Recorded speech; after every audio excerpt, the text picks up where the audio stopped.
ಈ ವಿಡಿಯೋದಲ್ಲಿ ಹಬ್ಬಕ್ಕೆ ವಿಶೇಷವಾಗಿ ಮಾಡುವ 5 ರೀತಿಯ ಸಿಹಿಗಳನ್ನು ಮಾಡಿ ತೋರಿಸ್ತಾ ಇದ್ದೀನಿ.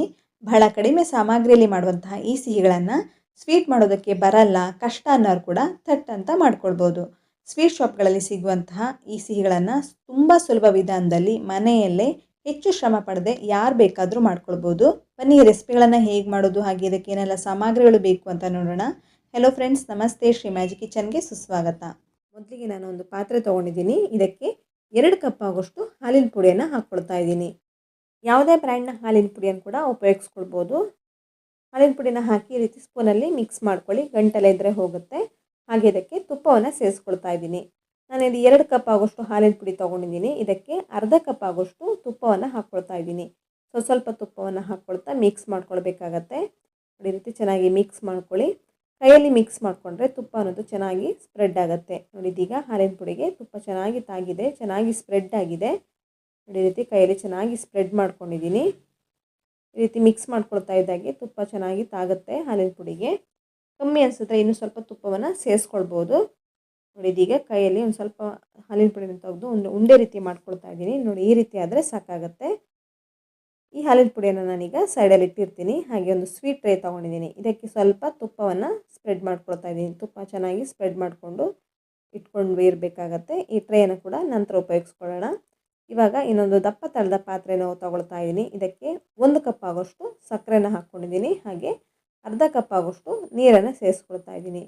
ಹಾಲಿನ ಪುಡಿನ ಯಾವ ಮೆಷರಿಂಗ್ ಕಪ್ಪಲ್ಲಿ ತೊಗೊಂಡಿದ್ದೀನೋ ಅದೇ ಕಪ್ಪಲ್ಲಿ ಸಕ್ಕರೆನ ತೊಗೊಂಡಿರೋದು. ಹಾಗೆ ನೀರು ಕೂಡ ಹಾಗೆ ಅರ್ಧ ಕಪ್ ನೀರನ್ನು ಹಾಕಿಬಿಟ್ಟು ಇದೀಗ ಇದನ್ನು ಬಿಸಿ ಮಾಡ್ಕೊಳ್ತಾ ಇದ್ದೀನಿ. ಇದೀಗ ಸ್ವಲ್ಪ ಹೊತ್ತಿನ ನಂತರ ಸಕ್ಕರೆಯನ್ನು ಚೆನ್ನಾಗಿ ಕರಗಿದೆ. ಸಕ್ಕರೆ ಚೆನ್ನಾಗಿ ಕರಗಿದ ನಂತರ ಇದು ಚೆನ್ನಾಗಿ ಕುದಿಯೋದಕ್ಕೆ ಸ್ಟಾರ್ಟ್ ಆಗಬೇಕು. ಒಂದೆಡೆ ಪಾಕ ಮಾಡ್ಕೊಳ್ಬೇಕಾಗತ್ತೆ. ನೋಡಿ, ಈಗ ಮಿಡ್ಲಲ್ಲಿ ಒಂದ್ಸಲ ಚೆಕ್ ಮಾಡಿ ನೋಡ್ತಾ ಇದ್ದೀನಿ. ಚೆನ್ನಾಗಿ ಕುದೀತಾ ಇದೆ. ಮುಟ್ಟು ನೋಡಿದ್ರೆ ಸ್ವಲ್ಪ ಅಂಟ್ತಾ ಇದೆ, ಆದರೆ ಒಂದೆಡೆ ಪಾಕ ಬಂದಿಲ್ಲ. ಇದನ್ನು 3-4 ನಿಮಿಷದ ತನಕ ಚೆನ್ನಾಗಿ ಕುದಿಸ್ಕೊಂಡ್ರೆ ಒಂದೆಡೆ ಪಾಕ ಬರುತ್ತೆ.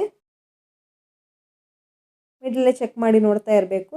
ಒಂದೆಡೆ ಪಾಕಕ್ಕಿಂತ ಜಾಸ್ತಿ ಬಿಡಬಾರದು. ಹಾಗಾಗಿ ಮಿಡ್ಲಲ್ಲೇ ಚೆಕ್ ಮಾಡಿ ನೋಡ್ತಾ ಇದ್ದೀನಿ. ನೋಡಿದ ಈಗ ಒಂದೆಡೆ ಪಾಕ ಬರ್ತಾ ಇದೆ.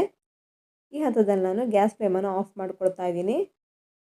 ಜಾಸ್ತಿ ಹೊತ್ತು ಬಿಸಿ ಮಾಡ್ಕೊಳ್ಬಾರ್ದು. ಒಂದೆಡೆ ಪಾಕ ಬಂದ ನಂತರ ಇದಕ್ಕೆ ಫ್ಲೇವರ್ಗೋಸ್ಕರ ಏಲಕ್ಕಿ ಪೌಡ್ರನ್ನ ಸೇರಿಸ್ಕೊಂಡಿದ್ದೀನಿ. ಇದು ಆಪ್ಷನಲ್ಲು, ಬೇಕಾದರೆ ಹಾಕ್ಕೊಳ್ಬೋದು, ಇಲ್ಲಾಂದರೆ ಸ್ಕಿಪ್ ಕೂಡ ಮಾಡ್ಕೊಳ್ಬೋದು. ನಾನು ಗ್ಯಾಸ್ ಫ್ಲೇಮನ್ನು ಆಫ್ ಮಾಡ್ಕೊಂಡ ನಂತರ ಮೊದಲಿಗೆ ರೆಡಿ ಮಾಡ್ಕೊಂಡಂತಹ ಹಾಲಿನ ಪುಡಿಯನ್ನು ಇದಕ್ಕೆ ಸೇರಿಸ್ಕೊಳ್ತಾ ಇದ್ದೀನಿ. ಸ್ವಲ್ಪ ಹಾಕ್ಕೊಳ್ತಾ ಮಿಕ್ಸ್ ಮಾಡ್ಕೊಳ್ಳಿ. ಗಂಟೆಲ್ಲ ಆಗಲ್ಲ. ಗ್ಯಾಸ್ ಫ್ಲೇಮನ್ನು ಆಫ್ ಮಾಡ್ಕೊಂಡು ಹಾಕ್ಕೊಳ್ಳೋದ್ರಿಂದ ಹಾಲಿನ ಪುಡಿನ ಹಾಕ್ಕೊಂಡ ನಂತರ ಗಂಟಾಗಲ್ಲ. ಯಾಕೆಂದರೆ ತುಂಬ ಬಿಸಿ ಇರೋದ್ರಿಂದ ಸಕ್ಕರೆ ಪಾಕ ಅನ್ನೋದು. ಗ್ಯಾಸ್ ಫ್ಲೇಮನ್ನು ಆಫ್ ಮಾಡಿಕೊಂಡೇ ಸೇರಿಸ್ಕೊಳ್ಳಿ. ಇದೀಗ ಚೆನ್ನಾಗಿ ಮಿಕ್ಸ್ ಮಾಡ್ಕೊಂಡಿದ್ದೀನಿ ಹಾಲಿನ ಪುಡಿಯನ್ನು. ಹಾಲಿನ ಪುಡಿ ಸಕ್ಕರೆ ಪಾಕದ ಜೊತೆಗೆ ಚೆನ್ನಾಗಿ ಮಿಕ್ಸ್ ಮಾಡ್ಕೊಂಡ ನಂತರ ಇದನ್ನು ಬಿಸಿ ಮಾಡ್ಕೊಳ್ಬೇಕಾಗತ್ತೆ. ಈಗ ನಾನು ಗ್ಯಾಸ್ ಫ್ಲೇಮನ್ನು ಆನ್ ಮಾಡ್ಕೊಂಡಿದ್ದೀನಿ. ಗ್ಯಾಸ್ ಫ್ಲೇಮನ್ನು ಮೀಡಿಯಮ್ ಫ್ಲೇಮಲ್ಲಿ ಮಾಡ್ಕೊಳ್ಬೇಕಾಗತ್ತೆ. ಹೈ ಫ್ಲೇಮಲ್ಲಿ ಇಟ್ಕೊಳ್ಬಾರ್ದು. ಇದನ್ನೀಗ ಚೆನ್ನಾಗಿ ಬಿಸಿ ಮಾಡ್ಕೊಳ್ಬೇಕಾಗತ್ತೆ. ಈ ಮಿಶ್ರಣ ಒಂದು ಪಾತ್ರೆ ತಳವನ್ನು ಬಿಡೋದಕ್ಕೆ ಸ್ಟಾರ್ಟ್ ಆಗಬೇಕು. ಆವಾಗ ಅಲ್ಲಿ ತನಕ ಇದನ್ನು ಚೆನ್ನಾಗಿ ಬಿಸಿ ಮಾಡ್ಕೊಳ್ಬೇಕು. ತುಪ್ಪ ಬೇಕನ್ಸಿದ್ರೆ ಇನ್ನೊಂದು 2 ಟೇಬಲ್ ಸ್ಪೂನ್ ಹಾಕ್ಕೊಳ್ಬೋದು. ಜಾಸ್ತಿ ಏನು ಬೇಕಾಗಿಲ್ಲ. ಅರ್ಧ ಕಪ್ ಹಾಕ್ಕೊಂಡ್ರೆ ಸಾಕಾಗುತ್ತೆ. ಮೊದಲಿಗೆ ಹಾಕ್ಕೊಂಡಿದ್ದೀನಲ್ಲ, ಅರ್ಧ ಕಪ್ ತುಪ್ಪ ಅಷ್ಟೇ ಸಾಕು, ಜಾಸ್ತಿ ಏನು ಬೇಕಾಗಿಲ್ಲ. ಇದೀಗ ಪಾತ್ರೆ ತಳವನ್ನು ಬಿಡೋದಕ್ಕೆ ಸ್ಟಾರ್ಟ್ ಆಗಿದೆ. ಈಗ ಸ್ವಲ್ಪ ಮಿಶ್ರಣವನ್ನು ತೆಗೆದು ಪ್ಲೇಟಲ್ಲಿ ಹಾಕಿಬಿಟ್ಟು ಚೆಕ್ ಮಾಡಿ ನೋಡ್ತಾ ಇದ್ದೀನಿ. ಈ ರೀತಿ ಉಂಡೆ ಆಗ್ತಾಯಿದೆ. ಈ ರೀತಿ ನೀಟಾಗಿ ಒಂದು ಬಾಲ್ ರೀತಿ ಆಗ್ತಾಯಿದೆ. ಇದೀಗ ಪರ್ಫೆಕ್ಟ್ ಕನ್ಸಿಸ್ಟೆನ್ಸಿ. ಇದೀಗ ಗ್ಯಾಸ್ ಫ್ಲೇಮನ್ನು ಆಫ್ ಮಾಡಿಕೊಂಡು ಬಿಸಿ ಬಿಸಿ ಇರುವಾಗಲೇ ಮೊದಲಿಗೆ ರೆಡಿ ಮಾಡ್ಕೊಂಡಂಥ ಈ ಸ್ವೀಟ್ ಟ್ರೇಗೆ ಈ ಮಿಶ್ರಣವನ್ನು ಹಾಕ್ಕೊಳ್ತಾ ಇದ್ದೀನಿ. ನೋಡಿ, ಇದೀಗ ಹಾಕ್ಕೊಂಡಿದ್ದೀನಿ. ಹಾಕ್ಬಿಟ್ಟು ಇದನ್ನು ಚೆನ್ನಾಗಿ ಸೆಟ್ ಮಾಡ್ಕೊಳ್ಬೇಕಾಗತ್ತೆ. ಹಾಲಿನ ಪುಡಿ, ಸಕ್ಕರೆ ಹಾಗೆ ತುಪ್ಪ ಇದ್ದರೆ ಸಾಕಾಗತ್ತೆ ಈ ರೆಸಿಪಿ ಮಾಡ್ಕೊಳ್ಳೋದಕ್ಕೆ. ಮೇಲ್ಗಡೆ ಡ್ರೈ ಫ್ರೂಟ್ಸ್ ಕೂಡ ಹಾಕ್ಕೊಳ್ಬೋದು, ಆಪ್ಷನಲ್ಲು. ಹಾಗೆ ಕೂಡ ಇದನ್ನು ಸರ್ವ್ ಮಾಡ್ಬೋದು. ಇದೀಗ ಚೆನ್ನಾಗಿ ಸೆಟ್ ಮಾಡ್ಕೊಂಡಿದ್ದಾಗಿದೆ. ನಯವಾಗಿ ಇದನ್ನು ನೀಟಾಗಿ ಸೆಟ್ ಮಾಡ್ಕೊಳ್ಳಿ. ಇದನ್ನು ತಣ್ಣಗಾಗೋದಕ್ಕೆ ಇಡಬೇಕಾಗತ್ತೆ. ಸುಮಾರು 1 ಗಂಟೆ ಹೊತ್ತು ಇದನ್ನು ಇಟ್ಬಿಟ್ರೆ ನೀಟಾಗಿ ತಣ್ಣಗಾಗತ್ತೆ. ಮೇಲ್ಗಡೆ ಡ್ರೈ ಫ್ರೂಟ್ಸನ್ನು ಹಾಕ್ಕೊಳ್ತಾ ಇದ್ದೀನಿ. ಇದನ್ನು ತಣ್ಣಗಾಗೋದಕ್ಕೆ ಇಟ್ಟು ಇದು ಚೆನ್ನಾಗಿ ಸೆಟ್ ಆಗುತ್ತೆ. ಡ್ರೈ ಫ್ರೂಟ್ಸ್ ಹಾಕಿ ನೋಡಿ, ಈ ರೀತಿ ಸೆಟ್ ಮಾಡ್ಕೊಳ್ತಾ ಇದ್ದೀನಿ. ನೀಟಾಗಿ ತಟ್ಕೊಳ್ಳಿ. ಮೇಲ್ಗಡೆಯಿಂದ ಡ್ರೈ ಫ್ರೂಟ್ಸ್ ಉದುರಿ ಹೋಗಲ್ಲ. ಇದನ್ನು 1 ಗಂಟೆ ಹೊತ್ತು ತಣ್ಣಗಾಗೋದಕ್ಕೆ ಇಡ್ತಾ ಇದ್ದೀನಿ. ನಂತರ ಇದನ್ನು ಕಟ್ ಮಾಡ್ಕೊಳ್ಳೋಣ. 1 ಗಂಟೆ ಹೊತ್ತಾಗಿದೆ. ಕಾಣಿಸ್ತಿರ್ಬೋದು, ತುಂಬ ಚೆನ್ನಾಗಿ ಸೆಟ್ ಆಗಿದೆ. ತುಂಬಾ ಚೆನ್ನಾಗಿ ಬರುತ್ತೆ ಕೇವಲ 3 ಸಾಮಗ್ರಿಯಿಂದ ಮಾಡಿದಂಥ ಈ ಸಿಹಿ. ಸಿಹಿ ತಿನ್ನೋದಕ್ಕೆ ಮನಸ್ಸಾದಾಗ ಈ ರೀತಿ ದಿಢೀರಾಗಿ ಸಿಹಿಯನ್ನು ಮಾಡ್ಕೊಳ್ಬೋದು. ಕೇವಲ 10 ನಿಮಿಷದಲ್ಲಿ ಇದನ್ನು ರೆಡಿ ಮಾಡ್ಕೊಳ್ಬೋದು. ಯಾರು ಬೇಕಾದರೂ ಇದನ್ನು ಮಾಡ್ಕೊಳ್ಬೋದು, ಹೆಚ್ಚು ಕಷ್ಟಪಡಬೇಕಂತೇನಿಲ್ಲ. ನಿಮ್ಗೆ ಯಾವ ಶೇಪಲ್ಲಿ ಕಟ್ ಮಾಡ್ಕೊಳ್ಬೇಕು ಅನಿಸುತ್ತೋ ಆ ಶೇಪಲ್ಲಿ ಇದನ್ನು ಕಟ್ ಮಾಡ್ಕೊಳ್ಬೋದು. ನಾನು ಸ್ಕ್ವೇರ್ ಶೇಪಲ್ಲಿ ಇದನ್ನು ಕಟ್ ಮಾಡ್ಕೊಳ್ತಾ ಇದ್ದೀನಿ. ನೋಡಿ, ಈ ರೀತಿ ಸ್ಕ್ವೇರ್ ಶೇಪಲ್ಲಿ ಕಟ್ ಮಾಡಿಬಿಟ್ಟು ಇದನ್ನು ಸರ್ವ್ ಮಾಡ್ಕೊಳ್ತಾ ಇದ್ದೀನಿ. ಇದೀಗ ಕಟ್ ಮಾಡ್ಕೊಂಡಿದ್ದಾಗಿದೆ. ಇದನ್ನು ತೆಗೆದು ಒಂದು ಪ್ಲೇಟಲ್ಲಿ ಇಟ್ಬಿಟ್ಟು ಇದನ್ನು ಸರ್ವ್ ಮಾಡ್ತಾ ಇದ್ದೀನಿ. ತುಂಬಾ ರುಚಿ ಇರುತ್ತೆ, ಬಾಯಲ್ಲಿ ಇಡ್ತಾ ಇದ್ದಾಗೆ ಕರ್ಗೋಗ್ಬಿಡುತ್ತೆ. ಒಂದ್ಸಲ ಇದನ್ನು ಟ್ರೈ ಮಾಡಿ ನೋಡಿ, ಎಲ್ರಿಗೂ ಇಷ್ಟ ಆಗುತ್ತೆ. ಚಿಕ್ಕವರಿಂದ ದೊಡ್ಡವ್ರ ತನಕ ಎಲ್ಲರೂ ಇಷ್ಟಪಟ್ಟು ತಿಂತಾರೆ. ಇದನ್ನು ನೀವು ಒಂದು ತಿಂಗಳ ತನಕ ಇಟ್ಟರು ಕೆಡಲ್ಲ. ಫ್ರಿಜ್ಜಲ್ಲಿ ಇದನ್ನು ಸ್ಟೋರ್ ಮಾಡಿ ಇಟ್ಕೊಳ್ಬೋದು, ಏರ್ ಕಂಟೈನರ್ ಡಬ್ಬಿಯಲ್ಲಿ ಹಾಕಿಬಿಟ್ಟು. ನೋಡಿದ್ರಲ್ಲ, ಈ ರುಚಿಯಾದ ಸಿಹಿಯನ್ನು ಹಾಲಿನ ಪುಡಿಯಿಂದ ಮಾಡಿ ತೋರಿಸಿದ್ದೀನಿ. ಹಾಗೆ ಇನ್ನೊಂದು ಸಿಹಿಯನ್ನು ಮಾಡ್ತಾಯಿದ್ದೀನಿ, ಅದನ್ನು ರವೆಯಿಂದ ಮಾಡ್ತಾಯಿದ್ದೀನಿ. ಬನ್ನಿ ಇದನ್ನು ಹೇಗೆ ಮಾಡ್ಕೊಳ್ಳೋದು, ಇದಕ್ಕೆ ಏನೆಲ್ಲ ಸಾಮಗ್ರಿಗಳು ಬೇಕಾಗುತ್ತೆ ಅಂತ ನೋಡೋಣ. ಮೊದಲಿಗೆ ನಾನಿಲ್ಲಿ ಒಂದು ಮಿಕ್ಸಿ ಜಾರಿಗೆ ಸುಮಾರು 1 ಕಪ್ ಆಗೋಷ್ಟು ಸಕ್ಕರೆಯನ್ನು ಹಾಕ್ಕೊಳ್ತಾ ಇದ್ದೀನಿ. ಸಿಹಿ ಕಮ್ಮಿ ತಿನ್ನೋರಾದರೆ ಸ್ವಲ್ಪ ಸಕ್ಕರೆನ ಕಮ್ಮಿ ಹಾಕ್ಕೊಳ್ಬೋದು, ಒಂದು 3/4 ಕಪ್ ತನಕ ಹಾಕ್ಕೊಳ್ಬೋದು. ಅದಕ್ಕಿಂತ ಕಮ್ಮಿ ಹಾಕ್ಕೊಳ್ಳೋದಕ್ಕೆ ಹೋಗಬೇಡಿ, 3/4 ಕಪ್ ಬೇಕಾಗುತ್ತೆ. ಫ್ಲೇವರ್ಗೋಸ್ಕರ ಏಲಕ್ಕಿಯನ್ನು ಹಾಕಿಬಿಟ್ಟು ಇದನ್ನು ಪೌಡ್ರ್ ಮಾಡಿಕೊಂಡು ಸೈಡಲ್ಲಿ ಇಟ್ಟಿರ್ತೀನಿ. ನಂತರ ಈ ಸಕ್ಕರೆ ಪೌಡ್ರನ್ನ ಉಪಯೋಗಿಸ್ಕೊಳ್ತಾ ಇದ್ದೀನಿ. ಈಗ ಒಂದು ಪ್ಯಾನ್ಗೆ ಸುಮಾರು 2 ಟೇಬಲ್ ಸ್ಪೂನ್ ಆಗೋಷ್ಟು ತುಪ್ಪವನ್ನು ಹಾಕ್ಕೊಳ್ತಾ ಇದ್ದೀನಿ. ತುಪ್ಪವನ್ನು ಚೆನ್ನಾಗಿ ಕರಗಿಸ್ಕೊಳ್ಬೇಕಾಗತ್ತೆ. ಈ ರೆಸಿಪಿ ಮಾಡ್ಕೊಳ್ಳೋದಕ್ಕೆ ನಾನಿಲ್ಲಿ ಸುಮಾರು ಅರ್ಧ ಕಪ್ ಆಗೋಷ್ಟು ತುಪ್ಪವನ್ನು ಹಾಕ್ಕೊಳ್ತಾ ಇದ್ದೀನಿ. ಮೊದಲಿಗೆ 2 ಟೇಬಲ್ ಸ್ಪೂನ್ ತುಪ್ಪ ಹಾಕಿಬಿಟ್ಟು ಕರಗಿಸ್ಕೊಂಡಿದ್ದೀನಿ. ಚೆನ್ನಾಗಿ ಕರಗಿದ ನಂತರ ಇದಕ್ಕೆ ರವೆಯನ್ನು ಸೇರಿಸ್ಕೊಳ್ತಾ ಇದ್ದೀನಿ. ನಾನಿಲ್ಲಿ ಚಿಕ್ಕ ರವೆ ಬರುತ್ತಲ್ಲ, ಚಿರೋಟಿ ರವೆ, ಅದನ್ನು ಉಪಯೋಗಿಸ್ಕೊಳ್ತಾ ಇದ್ದೀನಿ. ನಿಮ್ಮ ಹತ್ರ ಈ ಚಿರೋಟಿ ರವೆ ಇಲ್ಲದಿದ್ದರೆ ಬಾಂಬೆ ರವೆನೂ ಕೂಡ ಉಪಯೋಗಿಸ್ಕೊಳ್ಬೋದು. ಆದರೆ ಅದನ್ನು ಸ್ವಲ್ಪ ಮಿಕ್ಸಿ ಜಾರ್ಗೆ ಹಾಕಿಬಿಟ್ಟು ಪೌಡ್ರ್ ಮಾಡಿಕೊಂಡು ನಂತರ ಉಪಯೋಗಿಸ್ಕೊಳ್ಳಿ. ತಗೊಂಡಂತಹ 2 ಕಪ್ ರವೆಯನ್ನು ಚೆನ್ನಾಗಿ ಹುರ್ಕೊಳ್ಬೇಕಾಗತ್ತೆ. ನೋಡಿ, ನಾನಿಲ್ಲಿ ತುಪ್ಪದಲ್ಲಿ ಹುರ್ಕೊಳ್ತಾ ಇದ್ದೀನಿ. ತುಪ್ಪ ಇಲ್ಲಾಂದರೆ ಎಣ್ಣೆ ಕೂಡ ಉಪಯೋಗಿಸ್ಕೊಳ್ಬೋದು, ಆದರೆ ತುಪ್ಪ ಉಪಯೋಗಿಸ್ಕೊಂಡ್ರೆ ಒಳ್ಳೆ ಫ್ಲೇವರ್ ಬರುತ್ತೆ. ಹಾಗಾಗಿ ನಾನು ತುಪ್ಪವನ್ನು ಹಾಕ್ಕೊಂಡು ಇದನ್ನು ಚೆನ್ನಾಗಿ ಹುರ್ಕೊಳ್ತಾ ಇದ್ದೀನಿ. ನಾನು ಮೊದಲಿಗೆ 2 ಟೇಬಲ್ ಸ್ಪೂನ್ ತುಪ್ಪ ಹಾಕಿಬಿಟ್ಟು ಇದನ್ನು ಹುರ್ಕೊಳ್ತಾ ಇದ್ದೀನಿ. ಕಂಪ್ಲೀಟಾಗಿ ಅರ್ಧ ಕಪ್ ತುಪ್ಪ ಕೂಡ ಹಾಕ್ಕೊಳ್ತಾ ಇಲ್ಲ, ಯಾಕೆಂದರೆ ಒಂದೇ ಸಲ ಪೂರ್ತಿ ತುಪ್ಪವನ್ನು ಹಾಕ್ಕೊಂಡ್ರೆ ತುಪ್ಪವನ್ನೆಲ್ಲ ಹೀರ್ಕೊಂಡು ಬಿಡುತ್ತೆ. ಮೊದಲಿಗೆ ತುಪ್ಪವನ್ನೆಲ್ಲ ರವೆ ಹೀರ್ಕೊಂಡು ಬಿಡುತ್ತೆ. ಹಾಗಾಗಿ ಸ್ವಲ್ಪ ತುಪ್ಪವನ್ನು ಹಾಕ್ಕೊಳ್ತಾ ಇದನ್ನು ಚೆನ್ನಾಗಿ ಹುರ್ಕೊಳ್ತಾ ಇದ್ದೀನಿ. ನೋಡಿ, ಇದೀಗ ಕಲರ್ ಚೇಂಜ್ ಆಗಬಾರ್ದು, ಆದರೆ ಇದರಲ್ಲಿರುವಂತಹ ಹಸಿ ಅಂಶ ಅಂದರೆ ಹಸಿ ವಾಸನೆ ಹೋಗೋ ತನಕ ಇದನ್ನು ಚೆನ್ನಾಗಿ ಹುರ್ಕೊಳ್ಬೇಕು. ಸ್ವಲ್ಪ ಹೊತ್ತಿನ ನಂತರ ನೋಡಿ, ಸ್ವಲ್ಪ ಹೊತ್ತು ಹುರ್ಕೊಂಡಿದ್ದೀನಿ. ಈಗ ಇನ್ನೊಂದು ಟೇಬಲ್ ಸ್ಪೂನ್ ಆಗೋಷ್ಟು ತುಪ್ಪವನ್ನು ಹಾಕಿಬಿಟ್ಟು ತಿರ್ಗಾ ಇದನ್ನು ಹುರ್ಕೊಳ್ತಾ ಇದ್ದೀನಿ. ತುಪ್ಪವನ್ನೆಲ್ಲ ಚೆನ್ನಾಗಿ ರವೆ ಹೀರ್ಕೊಳ್ಳುತ್ತೆ. ನೋಡಿ, ಕಲರ್ ಚೇಂಜ್ ಆಗಬಾರ್ದು, ಕಲರ್ ಹಾಗೆ ವೈಟಾಗೇ ಇರಬೇಕು. ಹಾಗಾಗಿ ಲೋ ಫ್ಲೇಮಲ್ಲೇ ಇದನ್ನು ಚೆನ್ನಾಗಿ ಹುರ್ಕೊಳ್ಬೇಕಾಗತ್ತೆ. ಈ ರೀತಿ ಸ್ವಲ್ಪ ತುಪ್ಪವನ್ನು ಹಾಕ್ಕೊಳ್ತಾ ಹುರ್ಕೊಳ್ಳೋದ್ರಿಂದ ತುಪ್ಪವನ್ನು ಕೂಡ ಜಾಸ್ತಿ ಹೀರ್ಕೊಳ್ಳಲ್ಲ, ಹಾಗೆ ತುಪ್ಪ ಕೂಡ ಜಾಸ್ತಿ ಬೇಕಾಗಿಲ್ಲ ಈ ರವೆ ಲಡ್ಡು ಮಾಡೋದಕ್ಕೆ. ನೋಡಿ, ಈ ರೀತಿ ಚೆನ್ನಾಗಿ ಹುರ್ಕೊಳ್ಳೋದ್ರಿಂದ ರವೆ ಲಡ್ಡು ತಿಂತಾ ಇರುವಾಗ ಬಾಯಿಗೆ ಅಂಟಲ್ಲ. ಚೆನ್ನಾಗಿ ಹುರ್ಕೊಳ್ಬೇಕಾಗತ್ತೆ, ಇದು ತುಂಬ ಇಂಪಾರ್ಟೆಂಟ್ ಸ್ಟೆಪ್ಪು, ಇದನ್ನು ಹುರ್ಕೊಳ್ಳೋದು. ಈ ರೀತಿ ಚೆನ್ನಾಗಿ ಒಂದು 3-4 ನಿಮಿಷ ತನಕ ಹುರ್ಕೊಳ್ಬೇಕಾಗತ್ತೆ. ನೋಡಿದೀಗ ಒಳ್ಳೆ ಘಮ ಬರ್ತಾ ಇದೆ, ಅಂದರೆ ಲೈಟಾಗಿ ಕಲರ್ ಚೇಂಜ್ ಆಗಿದೆ, ಜಾಸ್ತಿ ಏನು ಕಲರ್ ಚೇಂಜ್ ಆಗಿಲ್ಲ. ಆವಾಗ ಗ್ಯಾಸ್ ಫ್ಲೇಮನ್ನು ಆಫ್ ಮಾಡಿಕೊಂಡು ಸುಮಾರು ಅರ್ಧ ಕಪ್ ಆಗೋಷ್ಟು ಕೋಕೋನಟ್ ಪೌಡ್ರನ್ನ ಹಾಕ್ಕೊಂಡಿದ್ದೀನಿ. ಇದು ಆಪ್ಷನಲ್ಲು, ಬೇಕಾದರೆ ಹಾಕ್ಕೊಳ್ಬೋದು. ಕೇವಲ 3 ಸಾಮಗ್ರಿಯಲ್ಲಿ ಇದನ್ನು ಮಾಡ್ಕೊಳ್ಬೋದು. ಈ ಕೋಕೋನಟ್ ಪೌಡ್ರ್ ಅನ್ನೋದು ಬೇಕಾಗಿಲ್ಲ. ಈ ರೀತಿ ಹಾಕಿಬಿಟ್ಟು ಚೆನ್ನಾಗಿ ಒಂದು ಸಲ ಮಿಕ್ಸ್ ಮಾಡ್ಕೊಳ್ಳಿ. ನಂತರ ಇದನ್ನು ಸ್ವಲ್ಪ ತಣ್ಣಗಾಗೋದೇ ಇಡಬೇಕಾಗತ್ತೆ. ರವೆನ ಸ್ವಲ್ಪ ತಣ್ಣಗಾಗಿಸ್ಕೊಳ್ಬೇಕಾಗತ್ತೆ, ತುಂಬ ಬಿಸಿ ಇರಬಾರ್ದು. ಸ್ವಲ್ಪ ಬಿಸಿ ಇದ್ದರೆ ತೊಂದರೆ ಇಲ್ಲ. ನೋಡಿ, ಈ ರೀತಿ ಸ್ವಲ್ಪ ತಣ್ಣಗಾದ ನಂತರ ಮೊದಲಿಗೆ ರೆಡಿ ಮಾಡ್ಕೊಂಡು ಇಟ್ಕೊಂಡಿದ್ದೀನಲ್ಲ ಸಕ್ಕರೆ ಪೌಡ್ರನ್ನ ಇವಾಗ ಇದಕ್ಕೆ ಸೇರಿಸ್ಕೊಳ್ತಾ ಇದ್ದೀನಿ. ನೋಡಿ, ಗ್ಯಾಸ್ ಸ್ಟವಿಂದ ಇಳಿಸ್ಕೊಂಡಿದ್ದೀನಿ ನಾನು. ಈಗ ಸಕ್ಕರೆ ಪೌಡ್ರನ್ನ ಹಾಕಿಬಿಟ್ಟು ಇದನ್ನು ಮಿಕ್ಸ್ ಮಾಡ್ಕೊಳ್ತಾ ಇದ್ದೀನಿ. ಉಳಿದಂತಹ ತುಪ್ಪವನ್ನು ಇವಾಗ ಸೇರಿಸ್ಕೊಳ್ತಾ ಇದ್ದೀನಿ. ಅರ್ಧ ಕಪ್ ತುಪ್ಪ ತೊಗೊಂಡಿದ್ದೆ, ಅದರಲ್ಲಿ ಒಂದು 2 ಟೇಬಲ್ ಸ್ಪೂನ್ ಉಳಿದಿದೆ. ಅದಿಷ್ಟನ್ನು ಹಾಕಿಬಿಟ್ಟು ಇದನ್ನು ಚೆನ್ನಾಗಿ ಮಿಕ್ಸ್ ಮಾಡ್ಕೊಳ್ತಾ ಇದ್ದೀನಿ. ಈ ರೀತಿ ಚೆನ್ನಾಗಿ ತುಪ್ಪವನ್ನು ಕೂಡ ಹಾಕ್ಕೊಂಡು ಮಿಕ್ಸ್ ಮಾಡ್ಕೊಂಡಿದ್ದಾಯಿತು. ಸಕ್ಕರೆ ಪೌಡ್ರನ್ನ ಚೆನ್ನಾಗಿ ಮಿಕ್ಸ್ ಮಾಡ್ಕೊಂಡಿದ್ದಾಗಿದೆ. ನಾನು ರವೆ ಲಾಡು ಮಾಡೋದಕ್ಕೆ ಹಾಲು ಅಥವಾ ನೀರನ್ನು ಬಳಸಿಲ್ಲ, ಪಾಕ ಮಾಡ್ಕೊಂಡಿಲ್ಲ. ಹಾಗಾಗಿ ಉಂಡೆ ಕಟ್ಟೋದಕ್ಕೆ ಬೈಂಡಿಂಗ್ ಇಲ್ಲ. ಇದಕ್ಕೋಸ್ಕರ ನಾನೇನು ಮಾಡ್ತಾಯಿದ್ದೀನಿ ಅಂದರೆ ಮಿಕ್ಸಿ ಜಾರ್ಗೆ ಹಾಕ್ಕೊಳ್ತಾ ಇದ್ದೀನಿ. ನೋಡಿ, ಈ ರೀತಿ ಮಿಕ್ಸಿ ಜಾರ್ಗೆ ಹಾಕಿಬಿಟ್ಟು ಸ್ವಲ್ಪ ಇದನ್ನು ಗ್ರೈಂಡ್ ಮಾಡ್ಕೊಳ್ತಾ ಇದ್ದೀನಿ. ಇದನ್ನೊಂದು ಸ್ವಲ್ಪ ಮಿಕ್ಸಿ ಜಾರ್ಗೆ ಹಾಕಿಬಿಟ್ಟು ಪೌಡ್ರ್ ಮಾಡ್ಕೊಂಡ್ರೆ ಆಯಿತು. ನೋಡಿ, ಈ ರೀತಿ ಚೆನ್ನಾಗಿ ಬೈಂಡಿಂಗ್ ಬಂದಿದೆ, ಚೆನ್ನಾಗಿ ಅಂಟ್ತಾ ಇದೆ. ಆವಾಗ ನೋಡಿದ್ರೆ ಉಂಡೆ ಕಟ್ಟೋಕ್ಕಾಗ್ತಾ ಇರಲಿಲ್ಲ. ಇವಾಗ ನೀಟಾಗಿ ಉಂಡೆ ಕಟ್ಕೊಳ್ತಾ ಇದ್ದೀನಿ. ಇದನ್ನು ಬ್ಯಾಚ್ ವೈಸ್ ಮಾಡಿಕೊಂಡು ಒಂದು ಸಲ ಪೌಡ್ರ್ ಮಾಡಿಕೊಂಡು ಈ ರೀತಿ ಪ್ಲೇಟ್ಗೆ ಹಾಕ್ಕೊಳ್ತಾ ಇದ್ದೀನಿ. ನೋಡಿ, ಒಂದು ಬ್ಯಾಚ್ ಮಾಡ್ಕೊಂಡಿದ್ದಾಗಿದೆ. ಈಗ ಇನ್ನೊಂದು ಬ್ಯಾಚ್ ಮಾಡಿಕೊಂಡು ಇನ್ನೊಂದು ಬ್ಯಾಚಲ್ಲಿ ಇದನ್ನು ಪೌಡ್ರ್ ಮಾಡಿಕೊಂಡು ಈ ರೀತಿ ಪ್ಲೇಟಲ್ಲಿ ಹಾಕ್ಕೊಳ್ತಾ ಇದ್ದೀನಿ. ಎಲ್ಲವನ್ನು ಮಾಡ್ಕೊಂಡಿದ್ದಾಯಿತು. ಇವಾಗ ಇದರಿಂದ ಉಂಡೆಗಳನ್ನು ಮಾಡ್ಕೊಳ್ಬೋದು ತುಂಬ ಸುಲಭವಾಗಿ. ಈಗ ಹೆಚ್ಚು ಸಮಯ ಕೂಡ ತಗೊಳ್ಳಲ್ಲ. ಈ ರೀತಿ ಮಾಡ್ಕೊಳ್ತಾ ಇದ್ದೀನಿ. ಇದರಿಂದ ಈಗ ನಾನು ಉಂಡೆಗಳನ್ನು ಮಾಡ್ಕೊಳ್ತಾ ಇದ್ದೀನಿ ನೋಡಿ. ಈ ರೀತಿ ಉಂಡೆಗಳನ್ನು ಮಾಡ್ಕೊಳ್ತಾ ಇದ್ದೀನಿ. ಈ ರೀತಿ ಮಾಡಿಕೊಂಡ್ರೆ ಹಾಲು ಬೇಕಾಗಿಲ್ಲ, ಪಾಕ ಬೇಕಾಗಿಲ್ಲ, ನೀರು ಕೂಡ ಉಪಯೋಗಿಸ್ಕೊಳ್ತಾ ಇಲ್ಲ. ಇದನ್ನು ನೀವು ತಿಂಗಳುಗಟ್ಟಲೆ ಸ್ಟೋರ್ ಮಾಡಿನೂ ಇಟ್ಕೊಳ್ಬೋದು. ರವೆ ಲಾಡು ಒಂದು ಚೂರು ಹಾಳಾಗಲ್ಲ. ಯಾಕೆಂದರೆ ನಾನಿಲ್ಲಿ ಹಾಲು ನೀರು ಏನು ಬಳಸದೇ ಇರೋ ಕಾರಣ ಜಾಸ್ತಿ ದಿವಸ ಇಟ್ಟರೂ ಹಾಳಾಗಲ್ಲ ಇದು. ಈ ರೀತಿ ಚಿಕ್ಕ ಚಿಕ್ಕದಾಗಿ ರವೆ ಲಾಡುಗಳನ್ನು ಮಾಡ್ಕೊಳ್ತಾ ಇದ್ದೀನಿ. ತುಂಬ ಸಾಫ್ಟಾಗಿ ಬೆಣ್ಣೆ ಅಷ್ಟು ಮೃದುವಾಗಿರುತ್ತೆ ನೋಡಿ, ಕಾಣಿಸ್ತಿರ್ಬೋದು ಎಷ್ಟು ಸಾಫ್ಟಾಗಿದೆ ಅಂತ. ಎಲ್ಲ ರವೆ ಲಾಡುಗಳನ್ನು ಮಾಡ್ಕೊಂಡಿದ್ದಾದ ನಂತರ ಮೇಲ್ಗಡೆ ಬೇಕಾದರೆ ಈ ರೀತಿ ಡ್ರೈ ಫ್ರೂಟ್ಸನ್ನು ಚಿಕ್ಕದಾಗಿ ಇಟ್ಕೊಳ್ಬೋದು. ನಾನಿಲ್ಲಿ ಬಾದಾಮನ್ನು ಚಿಕ್ಕದಾಗಿ ಕಟ್ ಮಾಡಿಕೊಂಡು ಇಟ್ಕೊಳ್ತಾ ಇದ್ದೀನಿ. ಪ್ರತಿಯೊಂದು ಲಾಡುಗೂ ಇಟ್ಕೊಳ್ತಾ ಇದ್ದೀನಿ. ಬೇಡ ನೀವು ಹಾಗೆ ಸರ್ವ್ ಮಾಡ್ತೀರಂತಿದ್ರೆ ಹಾಗೆ ಕೂಡ ಸರ್ವ್ ಮಾಡ್ಬೋದು. ತುಂಬಾ ರುಚಿಯಾಗಿರುತ್ತೆ. ಎಲ್ಲ ಉಂಡೆಗಳಿಗೆ ಈ ರೀತಿ ಮೇಲ್ಗಡೆಯಿಂದ ಡ್ರೈ ಫ್ರೂಟ್ಸನ್ನು ಇಟ್ಬಿಟ್ಟು ಇದನ್ನು ಸರ್ವ್ ಮಾಡ್ತಾ ಇದ್ದೀನಿ. ತುಂಬ ಸಿಂಪಲ್ ಇದನ್ನು ಮಾಡೋದಕ್ಕೆ. ಹೆಚ್ಚು ಸಮಯ ಕೂಡ ಬೇಕಾಗಿಲ್ಲ. ಪಾಕ ಮಾಡಬೇಕಂತೇನಿಲ್ಲ, ಹಾಲು ಉಪಯೋಗಿಸಿಲ್ಲ, ನೀರನ್ನು ಉಪಯೋಗಿಸಿಲ್ಲ. ಕೇವಲ 3 ಸಾಮಗ್ರಿಯಲ್ಲಿ ಇದನ್ನು ಮಾಡ್ಕೊಳ್ಬೋದು. ಕೊಕೊನಟ್ ಪೌಡ್ರನ್ನ ನಾನಿಲ್ಲಿ ಹಾಕಿದ್ದೀನಿ, ಅದು ಆಪ್ಷನಲ್ಲು. ಬೇಕಾದರೆ ಹಾಕ್ಕೊಳ್ಳಿ, ಅದು ಹಾಕ್ಕೊಂಡ್ರೆ ತುಂಬ ರುಚಿಯಾಗಿ ಬರುತ್ತೆ. ಇಲ್ಲಾಂದರೆ 3 ಸಾಮಗ್ರಿ ಸಾಕು, ಇದನ್ನು ರೆಡಿ ಮಾಡ್ಕೊಳ್ಬೋದು. ರವೆ, ಸಕ್ಕರೆ ಹಾಗೆ ತುಪ್ಪ ಇದ್ದರೆ ಸಾಕಾಗುತ್ತೆ. ನೋಡಿ ಇದೀಗ ರುಚಿಯಾದ ಬೆಣ್ಣೆಯಷ್ಟು ಮೃದುವಾದಂತಹ ರವೆ ಲಾಡಿದೀಗ ಕಡಿಮೆ ಸಮಯದಲ್ಲಿ ಕಡಿಮೆ ಸಾಮಗ್ರಿಯಲ್ಲಿ ಹೆಚ್ಚು ಕಷ್ಟಪಡದೆ ಇದನ್ನು ರೆಡಿ ಮಾಡ್ಕೊಳ್ಬೋದು. ನೋಡಿ ಕಾಣಿಸ್ತಿರ್ಬೋದು. ನೋಡ್ತಾ ಇದ್ದರೆ ತಿನ್ನಬೇಕಂತ ಅನಿಸುತ್ತೆ. ಒಂದು ತಿಂದರೆ ಇನ್ನೊಂದು ತಿನ್ಬೇಕು ಅನಿಸುತ್ತೆ, ಅಷ್ಟು ರುಚಿಯಾಗಿರುತ್ತೆ. ಬಾಯಲ್ಲಿ ಇಡ್ತಾ ಇದ್ದ ಹಾಗೆ ಕರಗುವಂತಹ ರುಚಿಯಾದ ರವೆ ಲಾಡನ್ನು ಹೇಗೆ ಮಾಡೋದಂತ ನೋಡಿದ್ರಲ್ಲ, ತುಂಬಾ ಸಿಂಪಲ್. ಇದನ್ನು ಈ ವಿಧಾನದಲ್ಲಿ ಒಂದ್ಸಲ ಟ್ರೈ ಮಾಡಿ ನೋಡಿ. ಹಬ್ಬಕ್ಕೆ ತುಂಬಾ ಚೆನ್ನಾಗಿ ಬರುತ್ತೆ. ಹಾಗೆ ಹಸಿ ತೆಂಗಿನಕಾಯಿಂದ ಸಿಹಿಯನ್ನು ಮಾಡಿ ತೋರಿಸ್ತಾ ಇದ್ದೀನಿ. ಅದನ್ನು ಹೇಗೆ ಮಾಡೋದಂತ ನೋಡೋಣ. ನಾನಿಲ್ಲಿ 1 ತೆಂಗಿನಕಾಯಿನ ತೊಗೊಂಡಿದ್ದೀನಿ. ಹಸಿ ತೆಂಗಿನಕಾಯಿನ ಒಡೆದು ತೊಗೊಂಡಿದ್ದೀನಿ. ಇದರಲ್ಲಿರುವಂತಹ ವೈಟ್ ಪೋರ್ಷನನ್ನು ಮಾತ್ರ ತೊಗೊಳ್ತಾ ಇದ್ದೀನಿ. ಅಂದರೆ ತೆಂಗಿನಕಾಯಿಯ ವೈಟ್ ಪೋರ್ಷನನ್ನು ಮಾತ್ರ ಉಪಯೋಗಿಸ್ಕೊಳ್ತಾ ಇದ್ದೀನಿ.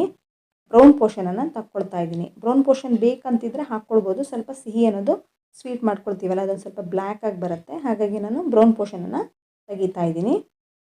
ಈ ರೀತಿ ಚಿಪ್ಪಿಂದ ಈ ರೀತಿ ಕಟ್ ಮಾಡ್ಕೊಳ್ಬೋದು, ಅಥವಾ ನೀವು ತುರಿದು ಕೂಡ ಇದನ್ನು ಉಪಯೋಗಿಸ್ಕೊಳ್ಬೋದು. ತುರಿದುಕೊಳ್ಳುವಾಗ ನೀವು ವೈಟ್ ಪೋರ್ಷನನ್ನು ಮಾತ್ರ ತುರಿದು ಬ್ರೌನ್ ಪೋರ್ಷನನ್ನು ಹಾಗೆ ಬಿಡಬೇಕಾಗತ್ತೆ. ನೋಡಿ, ಈ ರೀತಿ ಚಿಪ್ಪಿಂದ ತೆಗೆದ ನಂತರ ಬ್ರೌನ್ ಪೋರ್ಷನನ್ನು ಚಾಕುವಿನ ಸಹಾಯದಿಂದ ತೆಗಿತಾ ಇದ್ದೀನಿ. ನೋಡಿ, ವೈಟ್ ಪೋರ್ಷನನ್ನು ಮಾತ್ರ ಈ ರೆಸಿಪಿಯಲ್ಲಿ ಉಪಯೋಗಿಸ್ಕೊಳ್ತಾ ಇದ್ದೀನಿ. ಈ ರೀತಿ ಬ್ರೌನ್ ಪೋರ್ಷನನ್ನು ತೆಗೆದ್ರೆ ಸಿಹಿ ನೋಡೋದಕ್ಕೆ ತುಂಬ ಚೆನ್ನಾಗಿರುತ್ತೆ, ಸ್ವೀಟ್ ಅಂತೂ ತುಂಬ ಚೆನ್ನಾಗಿ ಕಾಣಿಸುತ್ತೆ. ಹಾಗಾಗಿ ಬ್ರೌನ್ ಪೋರ್ಷನನ್ನು ತೆಗೆದು ಉಪಯೋಗಿಸ್ಕೊಳ್ತಾ ಇದ್ದೀನಿ. ಈ ರೀತಿ ತೆಗೆದ ನಂತರ ಚಿಕ್ಕದಾಗಿ ಕಟ್ ಮಾಡ್ಕೊಳ್ಳಿ. ಕಟ್ ಮಾಡ್ಕೊಂಡಂಥ ಈ ತೆಂಗಿನಕಾಯನ್ನು ಮಿಕ್ಸಿ ಜಾರ್ಗೆ ಹಾಕ್ಕೊಂಡು ಪೌಡ್ರ್ ಮಾಡ್ಕೊಳ್ತಾ ಇದ್ದೀನಿ.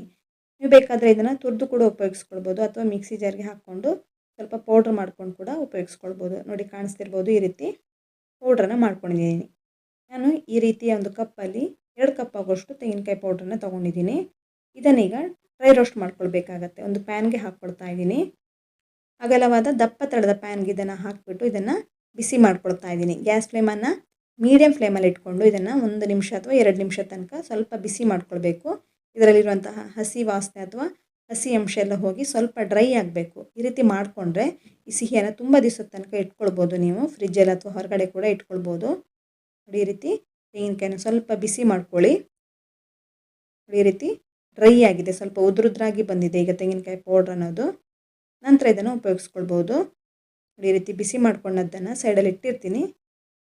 ಈಗ ಅದೇ ಪ್ಯಾನಿಗೆ ನಾನು ಸುಮಾರು 1 ಕಪ್ ಆಗೋಷ್ಟು ಹಾಲನ್ನು ಹಾಕ್ಕೊಳ್ತಾ ಇದ್ದೀನಿ. ಕಾಯಿಸಿ ತಣ್ಣಗಾದಂತಹ ಹಾಲು ಕೂಡ ಹಾಕ್ಕೊಳ್ಬೋದು, ಅಥವಾ ಹಸಿ ಹಾಲನ್ನು ಕೂಡ ಹಾಕ್ಕೊಳ್ಬೋದು. 1 ಕಪ್ ಆಗೋಷ್ಟು ಹಾಲನ್ನು ಹಾಕ್ಕೊಂಡೆ. ಅದಕ್ಕೆ 1 ಕಪ್ ಆಗೋಷ್ಟು ಸಕ್ಕರೆಯನ್ನು ಹಾಕ್ಕೊಳ್ತಾ ಇದ್ದೀನಿ. ಇದೇ ಕಪ್ಪಲ್ಲಿ ನಾನು ತೆಂಗಿನಕಾಯಿ ಪೌಡ್ರನ್ನು ಕೂಡ ತೊಗೊಂಡಿದ್ದೀನಿ. ಸಕ್ಕರೆಯನ್ನು ಹಾಕಿದ ನಂತರ ಈ ಸಕ್ಕರೆನ ಬಿಸಿ ಮಾಡ್ಕೊಳ್ಬೇಕಾಗತ್ತೆ. ಅಂದರೆ ಸಕ್ಕರೆನ ಚೆನ್ನಾಗಿ ಕರಗಿಸ್ಕೊಳ್ಬೇಕಾಗತ್ತೆ. ಗ್ಯಾಸ್ ಫ್ಲೇಮನ್ನು ಮೀಡಿಯಮ್ ಫ್ಲೇಮಲ್ಲಿ ಇಟ್ಕೊಂಡು ಸಕ್ಕರೆನ ಕರಗಿಸ್ಕೊಳ್ಬೇಕಾಗತ್ತೆ. ನೋಡಿದೀಗ ಸ್ವಲ್ಪ ಹೊತ್ತಿನ ನಂತರ ಸಕ್ಕರೆ ಕರಗಿ ಈ ಹಾಲು ಅನ್ನೋದು ಟ್ರಾನ್ಸ್ಪರೆಂಟಾಗಿ ಬರುತ್ತೆ. ನೋಡಿದೀಗ ಕಲರ್ ಕೂಡ ಚೇಂಜ್ ಆಗ್ತಾ ಇದೆ. ಈ ರೀತಿ ಆಗೋ ತನಕ ಇದನ್ನು ಚೆನ್ನಾಗಿ ಬಿಸಿ ಮಾಡ್ಕೊಳ್ಳಿ. ಜಾಸ್ತಿ ಹೊತ್ತು ಟೈಮ್ ತೊಗೊಳ್ಳಲ್ಲ ಇದು ಬಿಸಿ ಆಗೋದಕ್ಕೆ, ಸಕ್ಕರೆ ಕರಗೋದಕ್ಕೆ. ಮೀಡಿಯಮ್ ಫ್ಲೇಮಲ್ಲಿ ಇಟ್ಕೊಂಡ್ರೆ ಕೂಡಲೇ ಕರಗಿಬಿಡುತ್ತೆ. ಈ ಸಿಹಿ ಮಾಡ್ಕೊಳ್ಳೋದಕ್ಕೆ ಕೇವಲ 10 ನಿಮಿಷ ಸಾಕಾಗುತ್ತೆ, ಜಾಸ್ತಿ ಸಮಯ ತಗೊಳ್ಳಲ್ಲ. ರೆಡಿಮೇಡ್ ಕೋಕೋನಟ್ ಪೌಡ್ರೆಲ್ಲ ಅಂಗಡಿಯಲ್ಲಿ ಸಿಗುತ್ತೆ, ಮಾರ್ಕೆಟಲ್ಲೆಲ್ಲ ಸಿಗುತ್ತೆ. ಅದನ್ನು ಕೂಡ ಉಪಯೋಗಿಸ್ಕೊಂಡು ಮಾಡ್ಕೊಳ್ಬೋದು. ಅದನ್ನು ಮಾಡ್ಕೊಂಡ್ರಂತೂ ಬೇಗನೆ ಆಗಿಬಿಡುತ್ತೆ. ನೋಡಿ, ಹಾಲು ತೊಗೊಂಡಿದ್ದು ಟ್ರಾನ್ಸ್ಪರೆಂಟ್ ಆದ ನಂತರ ಈ ರೀತಿ ರೆಡಿ ಮಾಡ್ಕೊಂಡಂಥ ತೆಂಗಿನಕಾಯಿ ಪೌಡ್ರನ್ನು ಹಾಕ್ಕೊಳ್ತಾ ಇದ್ದೀನಿ. ಎಲ್ಲವನ್ನು ಹಾಕ್ಕೊಂಡು ಇದನ್ನು ಮಿಕ್ಸ್ ಮಾಡ್ಕೊಳ್ಬೇಕಾಗತ್ತೆ. ಹಾಲಿನ ಜೊತೆಗೆ ನೋಡಿ ಈ ರೀತಿ ಮಿಕ್ಸ್ ಮಾಡ್ಕೊಳ್ಳಿ. ಸ್ವಲ್ಪ ನೀರಾಗುತ್ತೆ. ಇದು ಸ್ವಲ್ಪ ಡ್ರೈ ಆಗೋ ತನಕ ಗಟ್ಟಿ ಮಾಡ್ಕೊಳ್ಬೇಕಾಗತ್ತೆ. ನೋಡಿ ಈ ರೀತಿ ಸ್ವಲ್ಪ ನೀರಿದೆ. ಇದನ್ನು ಸ್ವಲ್ಪ ಹಾಗೆ ಬಿಸಿ ಮಾಡ್ಕೊಳ್ತಾ ಇದ್ದಾಗೆ ಗಟ್ಟಿಯಾಗಿಬಿಡುತ್ತೆ. ಒಂದಕ್ಕೊಂದು ಚೆನ್ನಾಗಿ ಅಂಟುಕೊಳ್ತಾ ಗಟ್ಟಿಯಾಗೋ ತನಕ ಇದನ್ನು ಸ್ವಲ್ಪ ಹೊತ್ತು ಬಿಸಿ ಮಾಡ್ಕೊಳ್ಳಿ. ಅಂದರೆ ಒಂದು 3-4 ನಿಮಿಷದ ತನಕ ಇದನ್ನು ಹೀಗೆ ಬಿಸಿ ಮಾಡ್ಕೊಳ್ತಾ ಇರಿ. ಫ್ಲೇವರ್ಗೋಸ್ಕರ ನಾನಿಲ್ಲಿ ಏಲಕ್ಕಿ ಪೌಡ್ರನ್ನ ಹಾಕ್ಕೊಂಡಿದ್ದೀನಿ. ಇದು ಆಪ್ಷನಲ್ಲು, ಬೇಕಾದರೆ ಹಾಕ್ಕೊಳ್ಬೋದು, ಇಲ್ಲಾಂದರೆ ರೋಸ್ ವಾಟರನ್ನು ಕೂಡ ಹಾಕ್ಕೊಳ್ಬೋದು. ಅದು ಕೂಡ ಬೇಡ ಅಂತಿದ್ರೆ ಸ್ಕಿಪ್ ಕೂಡ ಮಾಡ್ಕೊಳ್ಬೋದು. ಕೇವಲ 3 ಸಾಮಗ್ರಿಯಲ್ಲಿ ಸಿಹಿಯನ್ನು ಮಾಡ್ಕೊಳ್ಬೋದು. ಈ ರೀತಿ ಮಿಕ್ಸ್ ಮಾಡ್ಕೊಳ್ತಾ ಇದ್ದ ಹಾಗೆ ನೋಡಿ ಇದೀಗ ಅಂಟ್ತಾ ಒಂದು ಮುದ್ದೆ ರೀತಿ ಆಗೋದಕ್ಕೆ ಸ್ಟಾರ್ಟ್ ಆಗ್ತಾ ಇದೆ. ಪಾತ್ರದ ತಳವನ್ನು ಬಿಡ್ತಾ ಇದೆ. ನಾನು ಇಲ್ಲಿ ತುಪ್ಪವನ್ನು ಏನೂ ಹಾಕ್ಕೊಂಡಿಲ್ಲ, ಯಾಕೆಂದರೆ ತೆಂಗಿನಕಾಯಲ್ಲಿ ಇರುವಂತಹ ಜಿಡ್ಡಿನ ಅಂಶದಲ್ಲೇ ಇದನ್ನು ರೆಡಿ ಮಾಡ್ಕೊಳ್ಬೋದು. ಈಗ ಟ್ರೇಗೆ ಸ್ವಲ್ಪ ತುಪ್ಪವನ್ನು ಹಾಕ್ಕೊಳ್ತಾ ಇದ್ದೀನಿ, ಯಾಕೆಂದರೆ ಸಿಹಿಯನ್ನು ಹಾಕಿದ ನಂತರ ಇದು ಅಂಟ್ಕೊಳ್ಳುತ್ತೆ, ತೆಗಿಯೋದಕ್ಕೆ ಸ್ವಲ್ಪ ಕಷ್ಟ ಆಗುತ್ತೆ. ಹಾಗಾಗಿ ತುಪ್ಪವನ್ನು ಹಾಕ್ಕೊಳ್ತಾ ಇದ್ದೀನಿ. ಬೇಕಾದರೆ ಎಣ್ಣೆ ಕೂಡ ಸವರ್ಕೊಳ್ಬೋದು, ಇಲ್ಲಾಂದರೆ ಸಿಹಿ ಮಾಡ್ಕೊಳ್ಳೋದಕ್ಕೆ ತುಪ್ಪ ಬೇಕೇ ಇಲ್ಲ. ನೋಡಿ ಇದಕ್ಕೆ ಈಗ ಹಾಕ್ಕೊಳ್ತಾ ಇದ್ದೀನಿ ರೆಡಿ ಮಾಡ್ಕೊಂಡಂತಹ ಸಿಹಿಯನ್ನು. ಹಾಕ್ಬಿಟ್ಟು ಇದನ್ನು ಸೆಟ್ ಮಾಡ್ಕೊಳ್ತಾ ಇದ್ದೀನಿ. ಬಿಸಿ ಬಿಸಿ ಇರುವಾಗಲೇ ಇದಕ್ಕೆ ಹಾಕ್ಕೊಳ್ಬೇಕಾಗತ್ತೆ. ಟ್ರೇಗೆ ಹಾಕ್ಬಿಟ್ಟು ಚೆನ್ನಾಗಿ ಇದನ್ನು ಸೆಟ್ ಮಾಡ್ಕೊಳ್ಬೇಕು. ಕೂಡಲೇ ತಿನ್ನಬೇಕಂತಿದ್ರೆ ಬಿಸಿ ಬಿಸಿ ಇರುವಾಗಲೇ ಇದನ್ನು ಉಂಡೆ ರೀತಿ ಮಾಡ್ಕೊಂಡು ಕೂಡ ಇದನ್ನು ನೀವು ತಿನ್ಬೋದು. ಅಥವಾ ಬರ್ಫಿ ರೀತಿ ಸೆಟ್ ಮಾಡ್ಕೊಳ್ಬೇಕಂತಿದ್ರೆ ಈ ರೀತಿ ಬರ್ಫಿ ರೀತಿ ಸೆಟ್ ಮಾಡ್ಕೊಂಡು ಇದನ್ನು ಒಂದು ಅರ್ಧ ಗಂಟೆ ಹೊತ್ತು ಫ್ರಿಜ್ಜಲ್ಲಿ ಇಟ್ಕೊಳ್ಬೋದು, ಅಥವಾ ಹೊರಗಡೆ ಕೂಡ ಇಟ್ಕೊಂಡಿದ್ದು ತಣ್ಣಗಾಗೋ ತನಕ ವೆಯ್ಟ್ ಮಾಡಿ ನಂತರ ಇದನ್ನು ಕಟ್ ಮಾಡ್ಕೊಳ್ಬೋದು. ನೋಡಿ ಈ ರೀತಿ ಚೆನ್ನಾಗಿ ಇದನ್ನು ಸೆಟ್ ಮಾಡ್ಕೊಂಡಿದ್ದೀನಿ. ಇದನ್ನು ಅರ್ಧ ಗಂಟೆ ನಾನು ಫ್ರಿಜ್ಜಲ್ಲಿ ಇಡ್ತಾ ಇದ್ದೀನಿ. ಅರ್ಧ ಗಂಟೆ ನಂತರ ಇದನ್ನು ತೋರಿಸ್ತಾ ಇದ್ದೀನಿ. ನೋಡಿ ಕಾಣಿಸ್ತಿರ್ಬೋದು, ಚೆನ್ನಾಗಿ ಸೆಟ್ ಆಗಿದೆ. ಇದನ್ನೀಗ ನೀವು ಕಟ್ ಮಾಡ್ಕೊಳ್ಬೋದು. ಯಾವ ಶೇಪಲ್ಲಿ ಬೇಕಾದರೂ ಕಟ್ ಮಾಡ್ಕೊಳ್ಬೋದು. ಸ್ಕ್ವೇರ್ ಶೇಪಲ್ಲಿ ಬೇಕಾದರೆ ಸ್ಕ್ವೇರ್ ಶೇಪಲ್ಲಿ, ಅಥವಾ ಡೈಮಂಡ್ ಶೇಪಲ್ಲಿ ಬೇಕಂತಿದ್ರೆ ಡೈಮಂಡ್ ಶೇಪಲ್ಲಿ ಕೂಡ ಇದನ್ನು ಕಟ್ ಮಾಡಿಕೊಂಡು ಸರ್ವ್ ಮಾಡ್ಕೊಳ್ಬೋದು. ನೋಡಿ ಈ ರೀತಿ ನಾನು ಸ್ಕ್ವೇರ್ ಶೇಪಲ್ಲಿ ಚಿಕ್ಕ ಚಿಕ್ಕದಾಗಿ ಕಟ್ ಮಾಡ್ಕೊಳ್ತಾ ಇದ್ದೀನಿ. ಈ ಸ್ವೀಟ್ ಮಾಡ್ಕೊಳ್ಳುವಾಗ ನೀವು ಬೇಕಾದರೆ ಹಾಲಿನ ಪುಡಿಯನ್ನು ಕೂಡ ಸೇರಿಸ್ಕೊಳ್ಬೋದು, ತುಂಬ ಚೆನ್ನಾಗಿ ಬರುತ್ತೆ. ಅದನ್ನು ಕೂಡ ಹಾಕ್ಕೊಂಡ್ರೆ, ಬೇಡ ಅಂತಿದ್ರೆ ಸ್ಕಿಪ್ ಕೂಡ ಮಾಡ್ಕೊಳ್ಬೋದು. ನಾನೇನು ಹಾಕ್ಕೊಂಡಿಲ್ಲ, ಹಾಲಿನ ಪುಡಿಯನ್ನು ಹಾಕ್ಕೊಂಡಿಲ್ಲ, ಕೇವಲ 3 ಸಾಮಗ್ರಿಯಲ್ಲಿ ಇದನ್ನು ಮಾಡಿದ್ದೀನಿ. ನೋಡಿ ಕಾಣಿಸ್ತಿರ್ಬೋದು, ಇದನ್ನು ಕಟ್ ಮಾಡ್ಕೊಂಡಿದ್ದೀನಿ. ಇದನ್ನೀಗ ತೆಗೆದು ಒಂದು ಪ್ಲೇಟಲ್ಲಿ ಹಾಕ್ಕೊಳ್ತಾ ಇದ್ದೀನಿ, ಒಂದೊಂದಾಗಿ ತೆಗೆದು. ಮೇಲ್ಗಡೆ ಬೇಕಾದರೆ ನೀವು ಡ್ರೈ ಫ್ರೂಟ್ಸನ್ನು ಇಟ್ಬಿಟ್ಟು ಸರ್ವ್ ಮಾಡ್ಕೊಳ್ಬೋದು. ಮನೆಗೆ ಗೆಸ್ಟ್ ಬಂದಾಗ ಅಥವಾ ವಿಶೇಷ ಸಂದರ್ಭಕ್ಕೆ, ಹಬ್ಬಕ್ಕೆ, ಅಥವಾ ಹಸಿ ತೆಂಗಿನಕಾಯಿ ಮನೇಲಿ ಜಾಸ್ತಿ ಇದ್ದಾಗ ಈ ರೀತಿ ಸಿಹಿಯನ್ನು ಮಾಡ್ಕೊಂಡು ನೋಡಿ, ತುಂಬಾ ರುಚಿಯಾಗಿರುತ್ತೆ. ಎಲ್ರಿಗೂ ಇಷ್ಟ ಆಗುತ್ತೆ. ಹೆಚ್ಚು ಸಾಮಗ್ರಿ ಕೂಡ ಬೇಕಾಗಿಲ್ಲ, ತುಪ್ಪ ಬೇಕಾಗಿಲ್ಲ, ತುಂಬಾ ರುಚಿಯಾಗಿರುತ್ತೆ. ಹಸಿ ತೆಂಗಿನಕಾಯಿಂದ ಮಾಡುವಂತಹ ಈ ಬರ್ಫಿ ರೆಸಿಪಿಯನ್ನು ಹೇಗೆ ಮಾಡೋದು ಅಂತ ನೋಡಿದ್ರಲ್ಲ. ಈಗ ನಾನು ಸಾಫ್ಟ್ ಮೈಸೂರು ಪಾಕ್ ರೆಸಿಪಿಯನ್ನು ಹೆಚ್ಚು ತುಪ್ಪ ಬಳಸದೆ ಮಾಡಿ ತೋರಿಸ್ತಾ ಇದ್ದೀನಿ. ಬನ್ನಿ ಇದನ್ನು ಹೇಗೆ ಮಾಡೋದಂತ ನೋಡೋಣ. ನಾನಿಲ್ಲಿ 1 ಕಪ್ ಆಗೋಷ್ಟು ಕಡಲೆ ಹಿಟ್ಟನ್ನು ತೊಗೊಂಡಿದ್ದೀನಿ. ಆದಷ್ಟು ಒಳ್ಳೆ ಕ್ವಾಲಿಟಿ ಕಡಲೆ ಹಿಟ್ಟನ್ನೇ ಉಪಯೋಗಿಸ್ಕೊಳ್ಬೇಕಾಗತ್ತೆ ಈ ಮೈಸೂರು ಪಾಕನ್ನು ಮಾಡ್ಕೊಳ್ಳೋದಕ್ಕೆ. ಹಾಗೆ ಈ ಕಡಲೆ ಹಿಟ್ಟನ್ನು ಒಂದು ಸಲ ಜರಡಿ ಹಿಡ್ಕೊಳ್ತಾ ಇದ್ದೀನಿ. ಇದರಲ್ಲೆಲ್ಲ ಈ ರೀತಿ ನೋಡಿ ಉಂಡೆ ಗಂಟೆಲ್ಲ ಇದೆಯಲ್ಲ, ಈ ರೀತಿ ಜರಡಿ ಹಿಡ್ಕೊಂಡ್ರೆ ಇದೆಲ್ಲ ಹೋಗುತ್ತೆ. ಮೈಸೂರು ಪಾಕ್ ಮಾಡ್ಕೊಳ್ಳೋದಕ್ಕೂ ತುಂಬ ಈಸಿ ಆಗುತ್ತೆ. ನೋಡಿ ಈ ರೀತಿ ಮಾಡಿಕೊಂಡ್ರೆ ಉಂಡೆ ಎಲ್ಲ ಹೋಗುತ್ತೆ. ನೋಡಿ ಈ ರೀತಿ ಕಡಲೆ ಹಿಟ್ಟು ಅನ್ನೋದು ಕೂಡ ಸಿಕ್ಕಿದೆ. ಇದನ್ನು ನಂತರ ಉಪಯೋಗಿಸ್ಕೊಳ್ಳೋಣ. ಇವಾಗ ಒಂದು ಸ್ವೀಟ್ ಟ್ರೇನ ತೊಗೊಂಡಿದ್ದೀನಿ. ಇದಕ್ಕೆ ಸ್ವಲ್ಪ ತುಪ್ಪವನ್ನು ಸವರಿಟ್ಕೊಳ್ತಾ ಇದ್ದೀನಿ. ಈ ಸ್ವೀಟ್ ಟ್ರೇನ್ ಕೂಡ ನಂತರ ಉಪಯೋಗಿಸ್ಕೊಳ್ತಾ ಇದ್ದೀನಿ. ಈಗ ಇನ್ನೊಂದು ಪಾತ್ರೆ ತೊಗೊಂಡಿದ್ದೀನಿ. ಇದಕ್ಕೆ ಸುಮಾರು 1 ಕಪ್ ಆಗೋಷ್ಟು ತುಪ್ಪವನ್ನು ಹಾಕ್ಕೊಳ್ತಾ ಇದ್ದೀನಿ. ಎಲ್ಲ ಮೆಷರ್ಮೆಂಟನ್ನು ಒಂದೇ ಕಪ್ಪಲ್ಲಿ ಮಾಡ್ತಾ ಇರೋದು ನಾನಿಲ್ಲಿ. ಹಾಗೆ ಈ ತುಪ್ಪದ ಜೊತೆಗೆ ನಾನು ಎಣ್ಣೆಯನ್ನು ಹಾಕ್ಕೊಳ್ತಾ ಇದ್ದೀನಿ. ನಾನಿಲ್ಲಿ ಅರ್ಧ ಕಪ್ ಆಗೋಷ್ಟು ಸನ್ಫ್ಲವರ್ ಆಯಿಲನ್ನು ಬಳಸಿದ್ದೀನಿ. ನೀವು ಮೈಸೂರು ಪಾಕನ್ನು ಕಂಪ್ಲೀಟಾಗಿ ತುಪ್ಪದಲ್ಲೇ ಮಾಡ್ತೀರಾದರೆ 1.5 ಕಪ್ ಆಗೋಷ್ಟು ತುಪ್ಪವನ್ನು ಕೂಡ ಬಳಸ್ಬೋದು. ನಿಮಗೆ ತುಪ್ಪ ಕಾಸ್ಟ್ಲಿ ಅನಿಸಿದ್ರೆ, ಅಥವಾ ಬರೀ ತುಪ್ಪ ಹಾಕಿ ಮಾಡೋದು ಇಷ್ಟ ಇಲ್ಲದಿದ್ದರೆ ಅರ್ಧ ಕಪ್ ಆಗೋಷ್ಟು ಎಣ್ಣೆ ಕೂಡ ಇದಕ್ಕೆ ಸೇರಿಸ್ಕೊಳ್ಬೋದು. ನಾನು ಅರ್ಧ ಕಪ್ ಆಗೋಷ್ಟು ಸನ್ಫ್ಲವರ್ ಆಯಿಲನ್ನು ಬಳಸಿದ್ದೀನಿ. ಆದಷ್ಟು ಕಡಿಮೆ ಸ್ಮೆಲ್ ಇರುವಂತಹ ಎಣ್ಣೆಯನ್ನು ಬಳಸಿ. ನೀವು ಬೇಕಾದರೆ ಅರ್ಧ ತುಪ್ಪ ಅರ್ಧ ಎಣ್ಣೆ ಈ ರೀತಿಯೂ ಕೂಡ ಮಾಡಿಕೊಂಡು ಮೈಸೂರು ಪಾಕನ್ನು ರೆಡಿ ಮಾಡ್ಕೊಳ್ಬೋದು. ಇದನ್ನೀಗ ಸ್ವಲ್ಪ ಬಿಸಿ ಮಾಡ್ಕೊಳ್ಬೇಕಾಗತ್ತೆ. ಜಾಸ್ತಿ ಬಿಸಿ ಏನು ಬೇಕಾಗಿಲ್ಲ, ತುಪ್ಪ ಸ್ವಲ್ಪ ಕರಗಿದ್ರೆ ಸಾಕು. ಅದು ಬಿಸಿ ಆಗ್ತಾ ಇದ್ದ ಹಾಗೆ ನಾನಿಲ್ಲಿ ಒಂದು ಪಾತ್ರೆ ತೊಗೊಂಡಿದ್ದೀನಿ. ಇದಕ್ಕೆ ಸುಮಾರು 1.5 ಕಪ್ ಆಗೋಷ್ಟು ಸಕ್ಕರೆಯನ್ನು ಹಾಕ್ಕೊಳ್ತಾ ಇದ್ದೀನಿ. ದಪ್ಪ ತಳದ ಪಾತ್ರೆಯನ್ನು ಉಪಯೋಗಿಸಿ.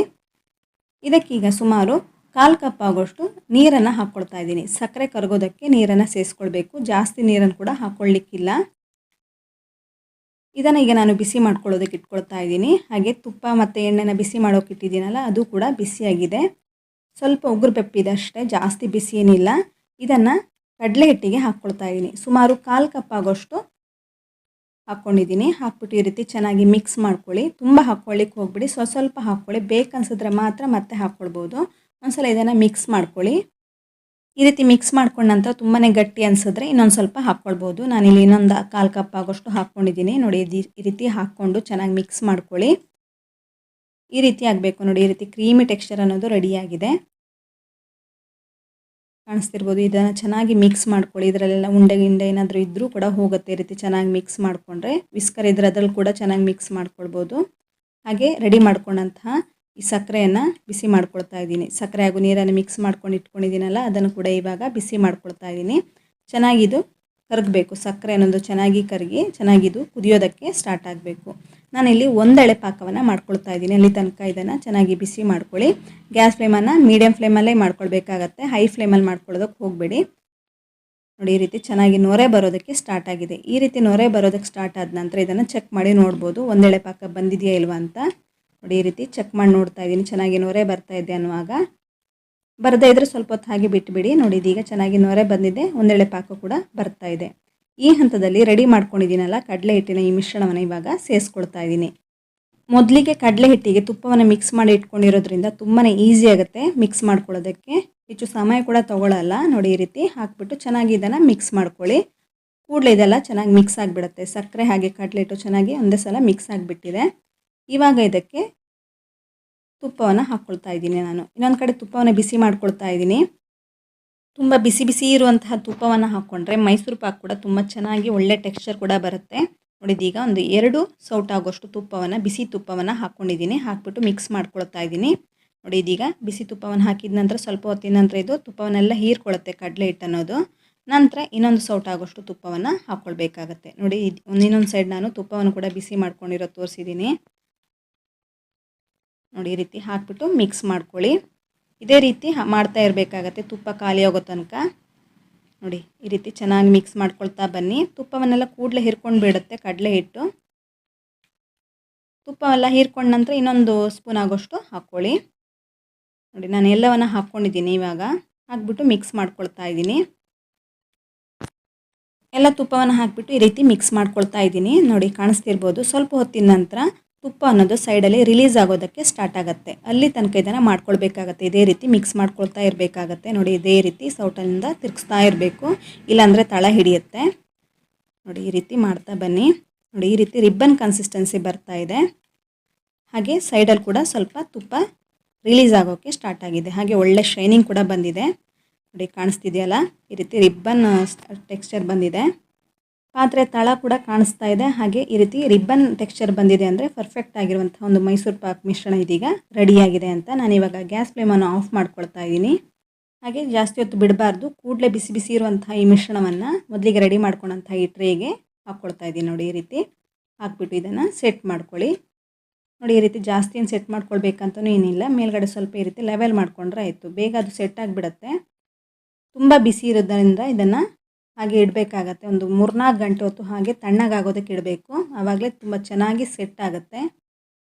ಈ ಮಿಶ್ರಣ ಕಂಪ್ಲೀಟಾಗಿ ತಣ್ಣಗಾಗಬೇಕು. ನಂತರ ಇದನ್ನು ಸರ್ವ್ ಮಾಡ್ಬೋದು. ನೋಡಿ, ಇದೀಗ ನಾನು ಸ್ವಲ್ಪ ಹೊತ್ತು ಹಾಗೆ ತಣ್ಣಗಾಗೋದಕ್ಕೆ ಇಡ್ತಾ ಇದ್ದೀನಿ. ಒಂದು 4-5 ಗಂಟೆ ಹೊತ್ತು ಹಾಗೆ ತಣ್ಣಗಾಗೋದಕ್ಕೆ ಇಟ್ಟರೆ ತುಂಬ ಚೆನ್ನಾಗಿ ಸೆಟ್ ಆಗುತ್ತೆ. ನೋಡಿ, ಇದೀಗ 4-5 ಗಂಟೆ ಆಗಿದೆ. ಕಂಪ್ಲೀಟಾಗಿ ತಣ್ಣಗಾಗಿದೆ. ಮೇಲ್ಗಡೆ ಫುಲ್ ಡ್ರೈ ಆಗಿದೆ. ನೋಡಿ, ಇದನ್ನೀಗ ನಾನು ಕಟ್ ಮಾಡ್ಕೊಳ್ತಾ ಇದ್ದೀನಿ. ಕಾಣಿಸ್ತಿರ್ಬೋದು ಎಷ್ಟು ಸಾಫ್ಟ್ ಆಗಿದೆ ಅಂತ. ಕಟ್ ಮಾಡ್ಕೊಳ್ಳುವಾಗಲೇ ಗೊತ್ತಾಗ್ತಾ ಇದೆ ನಿಮಗೆ. ಕ್ಲೀನಾಗಿ ಕಟ್ ಆಗ್ತಾ ಇದೆ. ನಿಮ್ಗೆ ಯಾವ ಶೇಪಲ್ಲಿ ಬೇಕಾದರೂ ಇದನ್ನು ಕಟ್ ಮಾಡ್ಕೊಳ್ಬೋದು.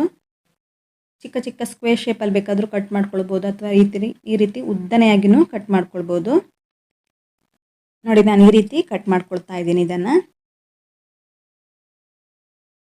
ಈ ರೀತಿ ಕಟ್ ಮಾಡಿಕೊಂಡು ಇದನ್ನು ತೆಗೆದೊಂದು ಪ್ಲೇಟಲ್ಲಿ ಹಾಕ್ಕೊಳ್ತಾ ಇದ್ದೀನಿ. ನೋಡಿ, ಈ ರೀತಿ ಎಷ್ಟು ಸಾಫ್ಟಾಗಿ ಬಂದಿದೆ ಅಂತ ಕಾಣಿಸ್ತಿರ್ಬೋದು. ನೋಡಿ, ಟೆಕ್ಸ್ಚರ್ ನೋಡಿ, ಕಾಣಿಸ್ತಿರ್ಬೋದು ಎಷ್ಟು ಚೆನ್ನಾಗಿ ಬಂದಿದೆ ಅಂತ.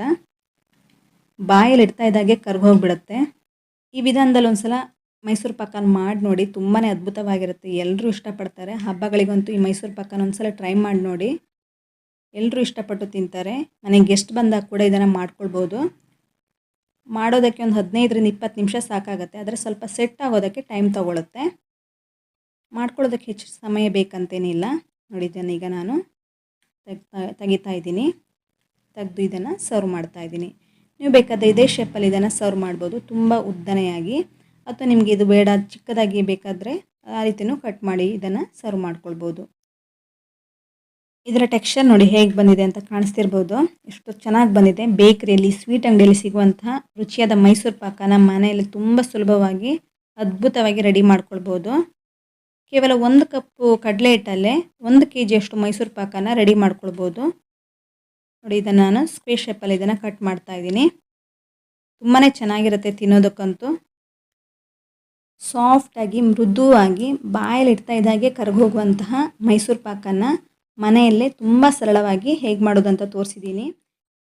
ಕೇವಲ 3 ಸಾಮಗ್ರಿಯಲ್ಲಿ 10 ನಿಮಿಷದಲ್ಲಿ ಮಾಡುವಂತಹ ಇನ್ನೊಂದು ಸಿಹಿಯನ್ನು ತೋರಿಸ್ತಾ ಇದ್ದೀನಿ. ಬನ್ನಿ ಇದನ್ನು ಹೇಗೆ ಮಾಡ್ಕೊಳ್ಳೋದು, ಇದಕ್ಕೆ ಏನೆಲ್ಲ ಸಾಮಗ್ರಿಗಳು ಬೇಕಾಗುತ್ತೆ ಅಂತ ನೋಡೋಣ. ನಾನಿಲ್ಲಿ ಒಂದು ಪಾತ್ರೆಗೆ ಸುಮಾರು 2 ಕಪ್ ಆಗೋಷ್ಟು ಬೆಲ್ಲವನ್ನು ಹಾಕ್ಕೊಳ್ತಾ ಇದ್ದೀನಿ. ನಿಮ್ಮ ಹತ್ರ ಪುಡಿ ಬೆಲ್ಲ ಇದ್ದರೆ ಅದನ್ನು ಕೂಡ ಸೇರಿಸ್ಕೊಳ್ಬೋದು. ಹಾಗೆ ಇದಕ್ಕೆ 1.5 ಕಪ್ ಆಗೋಷ್ಟು ನೀರನ್ನು ಹಾಕ್ಕೊಳ್ತಾ ಇದ್ದೀನಿ. 2 ಕಪ್ ಬೆಲ್ಲಕ್ಕೆ 1.5 ಕಪ್ ಆಗೋಷ್ಟು ನೀರನ್ನು ಸೇರಿಸ್ಕೊಂಡು ಈ ಬೆಲ್ಲವನ್ನು ಚೆನ್ನಾಗಿ ಕರಗಿಸಿ ಬೆಲ್ಲದ ನೀರನ್ನು ರೆಡಿ ಮಾಡ್ಕೊಳ್ಬೇಕು. ಪಾಕ ಏನು ಮಾಡ್ಕೊಳ್ಬೇಕಂತೇನಿಲ್ಲ, ಜಸ್ಟ್ ಬೆಲ್ಲವನ್ನು ಕರಗಿಸಿ ರೆಡಿ ಮಾಡಿಕೊಂಡ್ರೆ ಸಾಕಾಗತ್ತೆ. ನೋಡಿದೀಗ ಬೆಲ್ಲವನ್ನು ಚೆನ್ನಾಗಿ ಕರಗಿಸಿ ಈ ನೀರನ್ನು ರೆಡಿ ಮಾಡಿಕೊಂಡು ಈ ನೀರನ್ನು ಸೈಡಲ್ಲಿ ಇಟ್ಟಿರ್ತೀನಿ. ಇಲ್ಲಿ ನಾನು ಒಂದು ದಪ್ಪ ತಳದ ಪಾತ್ರೆನ ತೊಗೊಂಡಿದ್ದೀನಿ. ಇದಕ್ಕೆ ತುಪ್ಪವನ್ನು ಹಾಕ್ಕೊಳ್ತಾ ಇದ್ದೀನಿ. ಸುಮಾರು 1 ಟೇಬಲ್ ಸ್ಪೂನ್ ಆಗೋಷ್ಟು ತುಪ್ಪವನ್ನು ಹಾಕ್ಕೊಂಡು ಇದಕ್ಕೆ ಸ್ವಲ್ಪ ಡ್ರೈ ಫ್ರೂಟ್ಸ್ಗಳನ್ನೆಲ್ಲ ಹಾಕ್ಕೊಳ್ತಾ ಇದ್ದೀನಿ ನಾನು. ಇದಕ್ಕೀಗ ನಾನು ಗೋಡಂಬಿಯನ್ನು ಸೇರಿಸ್ಕೊಂಡಿದ್ದೀನಿ. ನಿಮ್ಮ ಹತ್ರ ಬೇರೆ ಡ್ರೈ ಫ್ರೂಟ್ಸ್ ಬಾದಾಮ್ ಪಿಸ್ತಾ ಇದ್ರೂ ಕೂಡ ಹಾಕ್ಕೊಳ್ಬೋದು. ನಾನಿಲ್ಲಿ ಬರೀ ಗೋಡಂಬಿಯನ್ನು ಮಾತ್ರ ಹುರ್ಕೊಳ್ತಾ ಇದ್ದೀನಿ. ಸ್ವಲ್ಪ ಕಲರ್ ಚೇಂಜ್ ಆಗಬೇಕು ಗೋಡಂಬಿದು, ಅಲ್ಲಿ ತನಕ ಇದನ್ನು ಹುರ್ಕೊಂಡು ನಂತರ ಇದಕ್ಕೆ ದ್ರಾಕ್ಷಿಯನ್ನು ಕೂಡ ಹಾಕ್ಕೊಳ್ತಾ ಇದ್ದೀನಿ.